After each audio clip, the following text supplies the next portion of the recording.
नमस्कार मु आपनको स्वागत करुची ओडिया माइथोलॉजी को।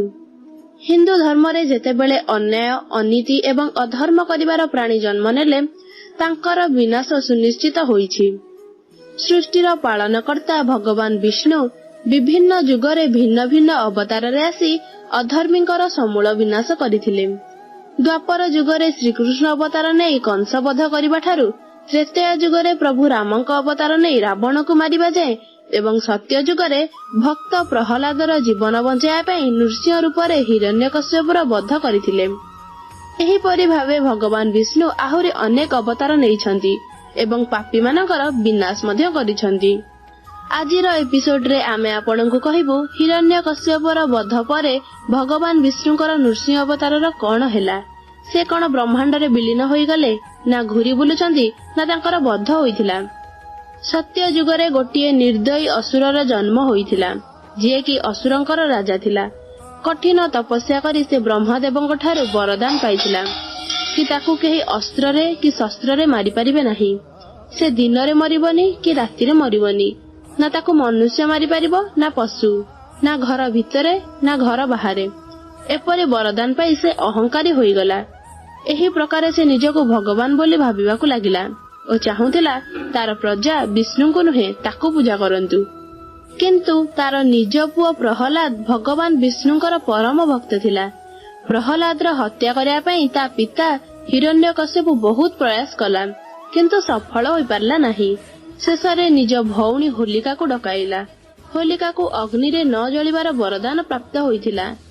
हिरण्यकश्यप होलिका को कहिला तू प्रहलाद को नै अग्नि उपरे बसे, किंतु अग्नि उपरे बसिबा परे वरदानर विपरीत घटना घटिथिला।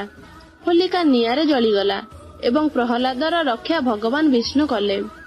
किंतु जेबे स्वयं हिरण्यकश्यप प्रहलाद को कष्ट देबाकू लागिला, प्रभु नृसिंह अवतार रे प्रकट होई हिरण्यकश्यपर छाती चिरी रक्त पीदेले।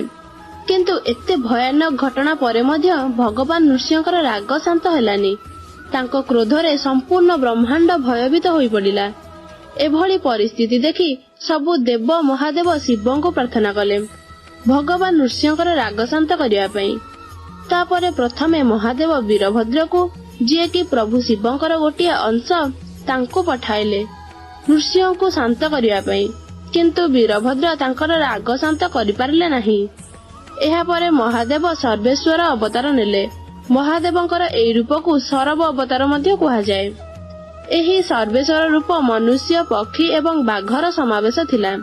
एहा परे सर्वेश्वर अवतार एवं विष्णुक अवतार नृसिंह मध्यरे 18 दिन जाय युद्ध चलिला, किंतु युद्ध शेष हेबार ना मध्य नेला नाही।